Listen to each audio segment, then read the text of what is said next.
a steady increase in the population of African American students that quickly outstripped the number in comparative elite University of California system.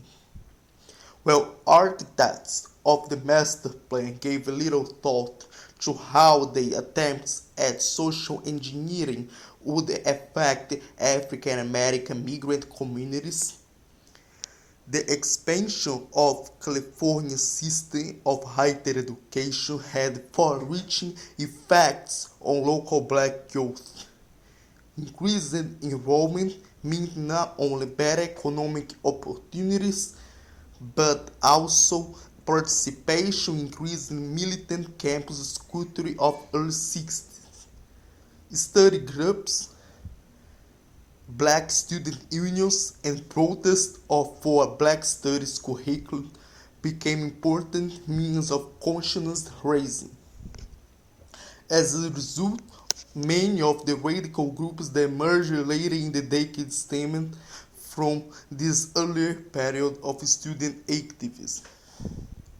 Historian William O'Neill has argued that the democratization of higher education inaugurated a basic shift in youth culture from secondary schools to colleges and universities. When the 60s began, youth culture meant the way adolescents lived. Its central institutions were the high school and the mass media. Its principal activities were consuming goods and enacting courtship rituals. As time went on, college enrollment increased to the point where with high school diplomas. This new capacity expanded working class college enrollment and provided the institutional base for merit influx of black students. This state policy of education created an opportunity for local students and their thinking activity.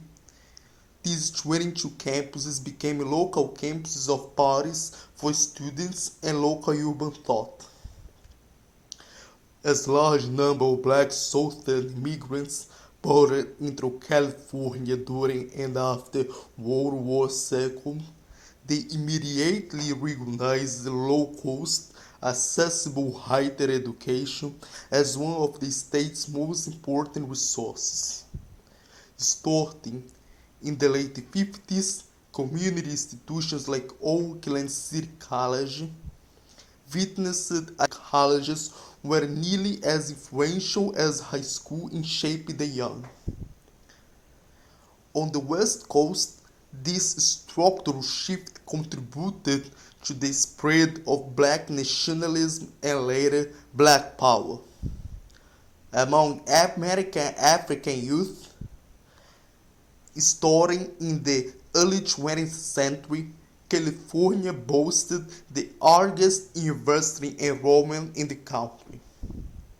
While black youth lacked the equal access to many of the Golden State's abundant resources, they clearly benefited from California's unprecedented investment in public higher education. By 1969, the San Francisco Bay Area had the highest rate of college completion for people of color nationally.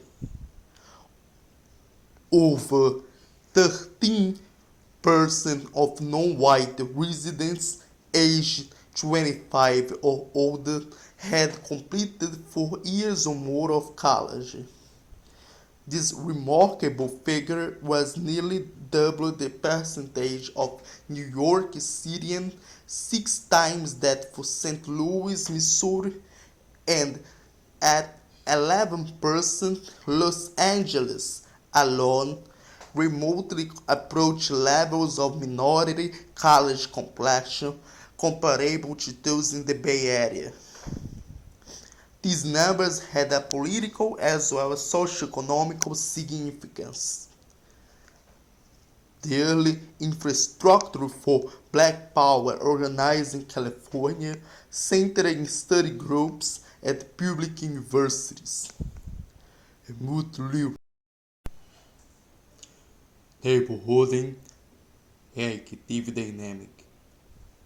As California restructured public education with master plan as setting a rapidly expanding black community of students grows to a vastly population and its reach while Afro-American Association recruits through the Oakland, each large merging associates emerge at Merritt College, effectively known as Grove Street.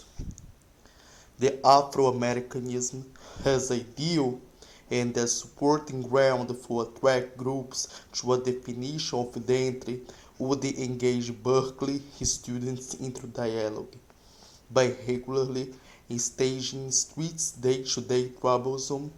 The association helped capitalize a militant working-class student movement that culminated in founding Black Panther Party for self-defense. The aggravation grouped by this identity grounding activity would lead these groups to political tendencies. One of these groups, AAA, was an inchoate black militant body across the country, being groomed by middle-class levels of integration and influence surrounded by Grove Street Move. The student body came from poor migrant family that was wise victim of violent economy. The intellectual union of these local groups set the environment for Black Power movement. As the first real generation of black college students entered Bay Area colleges and universities, California educational system was undergoing a complete restructuring.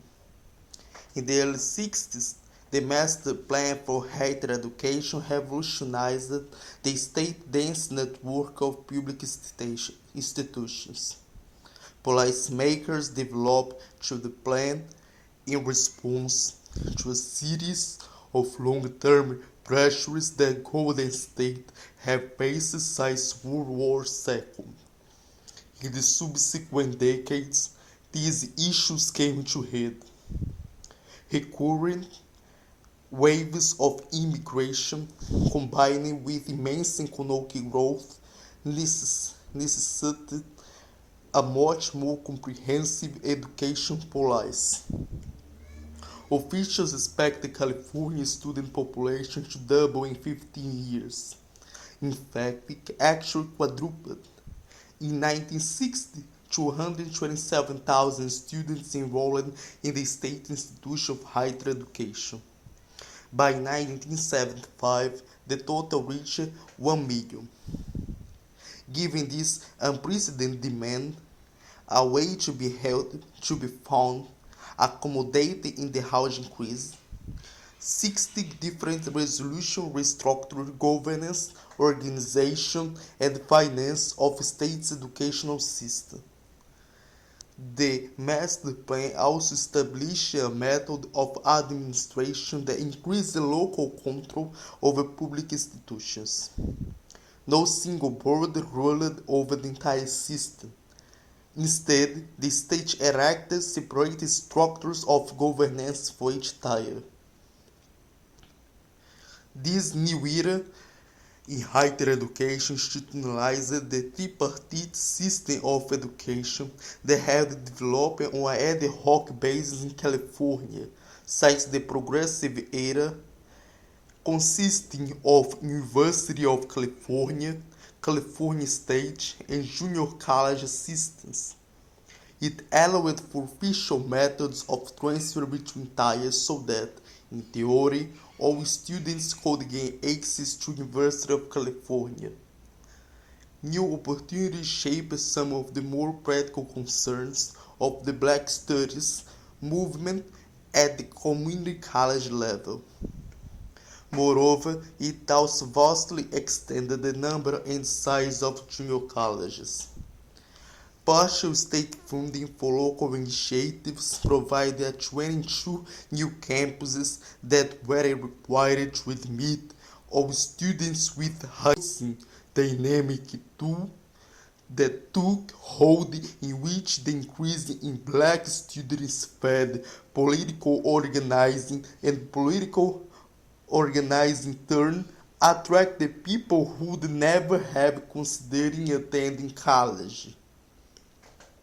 The resulting synergy between the expansion of higher education and the politicization of African American youth is a crucial and understudied aspect of post-war black radicalism.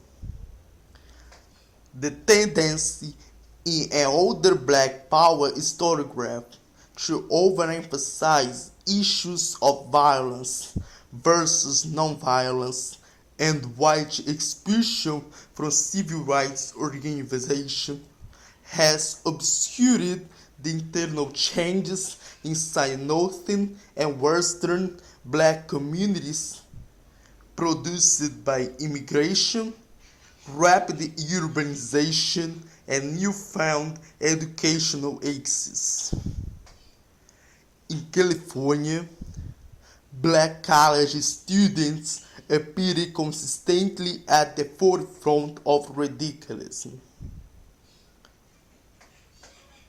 In Crisis of Democracy, Samuel Huntington argued that democratic surge of the 60s expressed most profoundly in higher level of self-consciousness among blacks, Chicanos, and other marginal groups, stemming from the transitory process of change rather than the lasting results of change.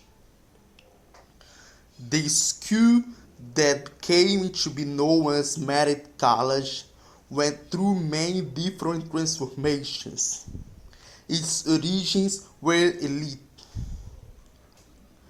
In 1923, the Oakland School Board commissioned Charles Dickey to build a secondary school. University High Schools was to serve the sons and daughters of academic faculty and expose them to the most modern pedagogy that Berkeley of the 20s could offer.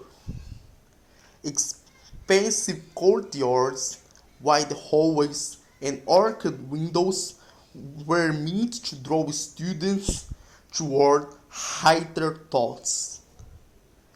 University High's design and curriculum represent the triumph of progressive ideals. At the head of the auditorium and the hand-cover sign proclaimed "The progress of all thought, all," under the leadership of wisest and best. Amidst the disruption of war, University High School closed its doors in 1946. The Merit Business School moved into the building soon after to provide veterans and working-class people with practical education. Several miles away in downtown Oakland sat its sister school, the Laney Trade and Technical Institute, as the class and age composition of the student body shifted. Vocational training and private enterprise replaced the lofty ideals of Merit progressive ancestors. The Oakland Unified School District, president of both schools, until local officials established the Oakland Junior College system in 1953. In the early 50s, Merit and Laney developed a clear division of intellectual labor. Merit specialized in the liberal arts and came to be known as the Queen of the Humanities, while Laney continued to be a vocational school with extensive apprenticeship programs. The types